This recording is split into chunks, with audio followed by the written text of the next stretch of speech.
What's up, everybody? Welcome back to Ground Zero Salem. As always, I am your host, Pat. A little bit of a collection update of sorts, but before we get to that, listening to this nice little reissue that I talked about before, Creator Pleasure to Kill. And as I mentioned, the remaster sounds great. Not happy about the Photoshop job with the cover art, but what can you do? Who cares? Sounds awesome. So while we got that going in the background, let's get down to business. I made a couple of orders relatively recently.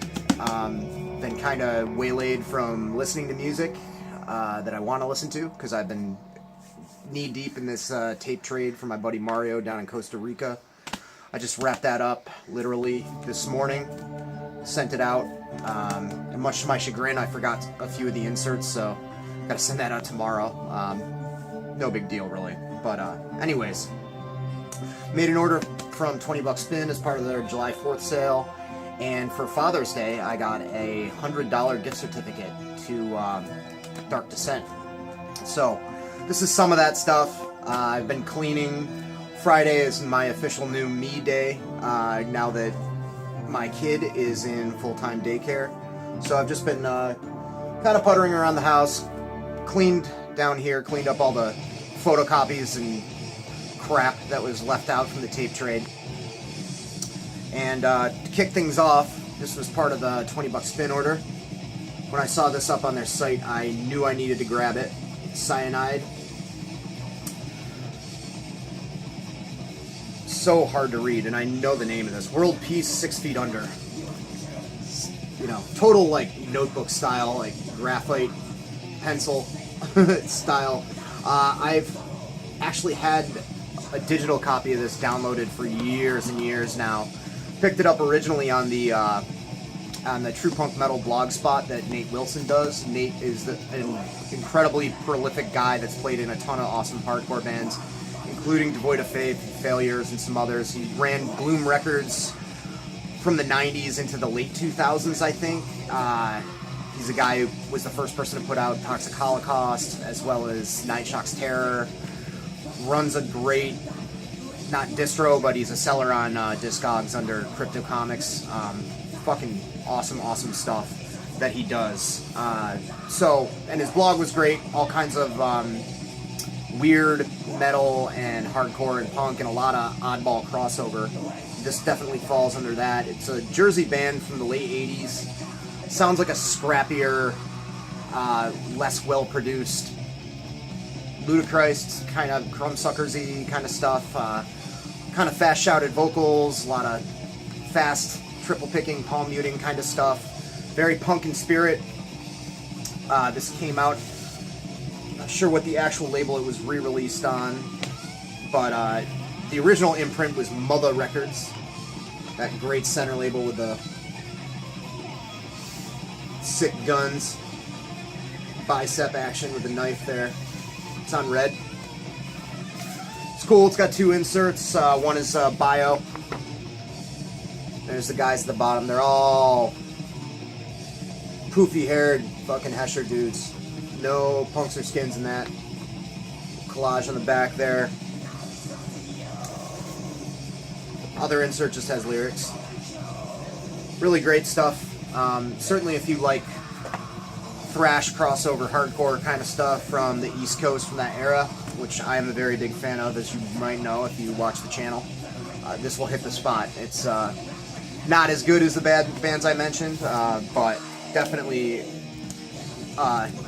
lost gem of crossover thrash. We got this, which I'd slept on for ages. I don't know why. Vastum, Hole Below, Dream of Ritual Abuse. Awesome barometric, fucking doomy, dragging, claustrophobic, yet still catchy, memorable riffs, laden death metal. Guys, Shelby Lermo, one of the guys from Extremity, plays guitar.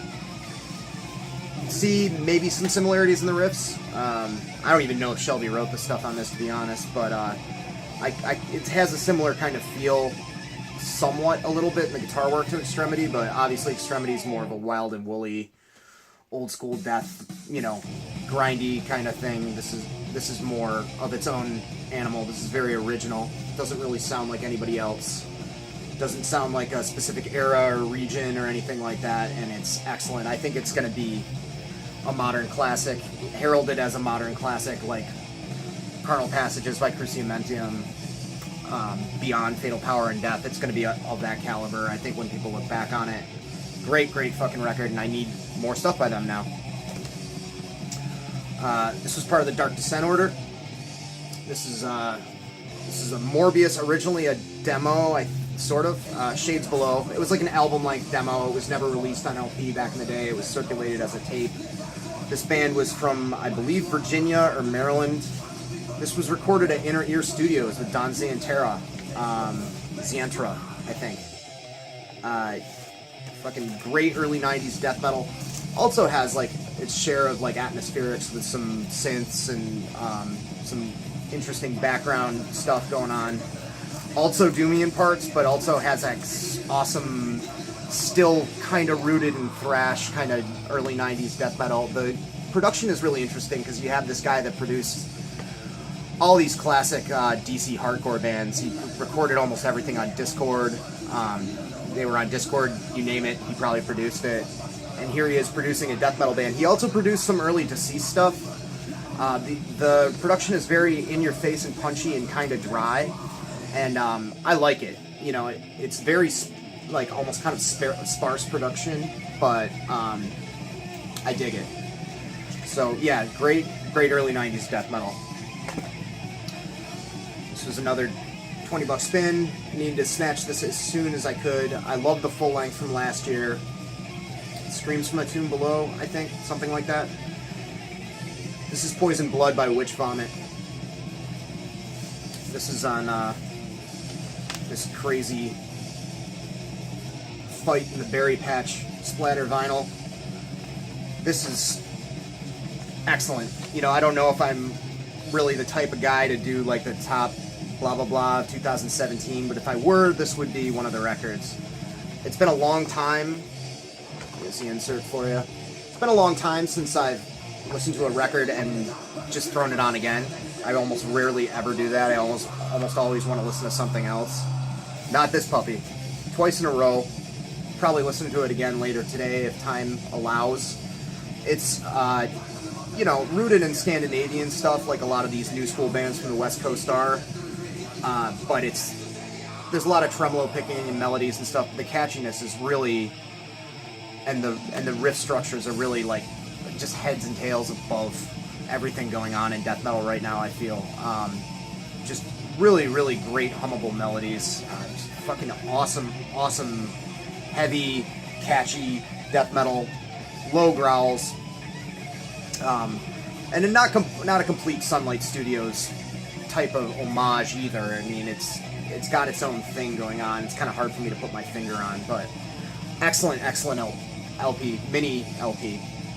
I really like that kind of format for death metal, I think. I just noticed that like a bunch of these records are like shorter death metal records. I like the kind of, maybe it's my attention span or lack thereof, but I kind of like the in and out, you know, exhume the body and keep moving on kind of stuff. This is a reissue on Dark Descent in the Crypt. This is Morpheus, who went on to become Morpheus Descends. Fucking classic New York death metal right there. There's the guys in the back. You know, not all too different from very early Suffocation, Pyrexia, and stuff like that. I know they went on to expand their sound later. Morpheus Descends is a band that I'm not even that familiar with, actually, to be honest. They were a classic band that kind of, my radar kind of missed. This is unclear. So, I figured the best introduction to this would be their earlier material, their earliest stuff before the name change. I'm not sure if this was a demo or a 7-inch first or a mini LP back in the day. Oop. Some great pen and ink artwork there. But yeah, very heavy, brutal, what you come to expect from death metal from the early 90s from the New York area. I can't wait to explore more. Then we got this to completely switch gears. This is Galley Beggar. This is a tough thing for me to describe. It's definitely heavily folk influenced. There's even a reworking of a classic folk song, Let No Man Steal Your Time, which 70s psychedelic folk band Timeghoul did way back when in the 70s. This is very rhythmic, tribally driven, female-fronted folk rock. It almost gets kind of a dancey kind of feel to it here and there. Very occult, you know, a mystical kind of shit going on with it. Beautiful vocals. Parts of it almost remind me of like earlier Dead Can Dance when they were more influenced by like European folk music. You know, I don't have the best bases for a comparison because I don't listen to a ton of music like this, but I definitely love that 70s stuff, Timeghoul, Fairport Convention, and Straubs, and I definitely like Dead Can Dance, and that's what this reminds me of. But super great. This came out on Rise Above, obviously. There's the insert. People you'd run into at the farmer's market, it looks like.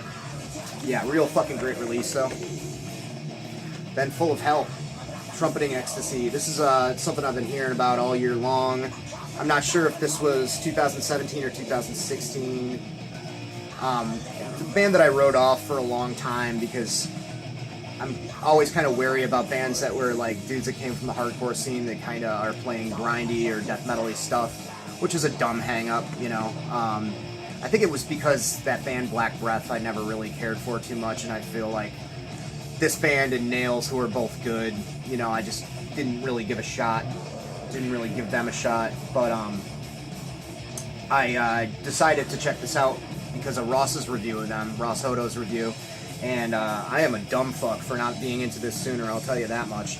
I know that this band has a lot of releases, and they had stuff with the Body and Meersbau, and they have like a lot of noise stuff on some of their other shit. This is, except for a few moments, like pretty much straight up awesome, well-written grind thrash, hardcore kind of shit. Intense blasting, really great, heavy, sharp riffs, screeching and growling vocals. Over in a hot minute. I think this is like 20 minutes long or something like that. It just rips your face off, or sets it on fire if you're a nun, I guess. Yeah, really excellent record. And then, something everybody and their mother knows about, but I wanted to show it off anyway because I was super happy to get this finally. I resisted buying this on vinyl for a while because I already had the CD that was put out by Dark Descent some years ago. CD has the 2 demos, which this has, as well as some rehearsal recordings and instrumental stuff. But you know, enough of watching Schnell's channel and seeing it on his Instagram, I was like, fuck, man, it must have brainwashed me. I was like, I need this. And since I had the gift certificate for Father's Day, I was like, all right. Let's get it. You need it on vinyl. And you know, I mean, it's awesome technical, you know, sort of spacey science fiction influenced death metal. So underrated for its day. Along with Dr. Shrinker, I'm like, why did these guys never get a shot, you know? But it's on this cool, clear, with the white in the center, egg kind of thing. But, yeah, I mean, if you haven't heard Timeghoul, you really need to do yourself a favor if you like death metal. Incredibly influential, especially on newer bands like Blood Incantation. Great gatefold, some interviews, zine kind of clippings, lyrics right there. History of, just an all-around beautiful release on the Crypt and Dark Descent. You know, can't say enough good things about either of those labels either. Used to work at a record store, a Newberry Comics that Ted from the Crypt used to frequent, and always just a super stand-up, very nice guy. And I've been following his label for a while, like I think as long as they've been reissuing stuff, and I haven't picked up anything from him in quite a while. I think the last thing that I bought before these was the Crypta Caballeros box set, which was ages ago. So I'm happy to catch up with the Crypt a little bit. So that's about it. I am going down to Hanson, Mass tomorrow for those of you not geographically familiar with eastern Massachusetts, I am on the North Shore. Hanson is on the other side of Boston, way down here. Going to be hanging out with my buddy Jason Hook. We're going to go record shopping, bringing the family down for a little getting out of our area kind of thing. Going to hit up Mars Records, and if he's into it, I'll have him as a guest. And he's an incredibly knowledgeable guy about music. Not as much of a metal fan as some other people on here, but his record collection with hardcore and punk is fucking amazing. So I am looking forward to that. He's a very amicable chap, and it should be a good conversation. Hopefully some really cool stuff to show off. Maybe we'll show off the stuff that we picked up at Mars. We'll see. We'll see where it takes us. It should be a good time. So look forward to that. That'll probably be uploaded, whatever, Sunday or Monday. So yeah, that should be a good time. Until then, take care. Have yourself a good weekend. If you got today off, congratulations. If you're working, I hope you get out soon. You can enjoy your Friday. Thanks for subbing. Thanks for commenting. And thanks for everything. Pat Wilding from Ground Zero. Take care.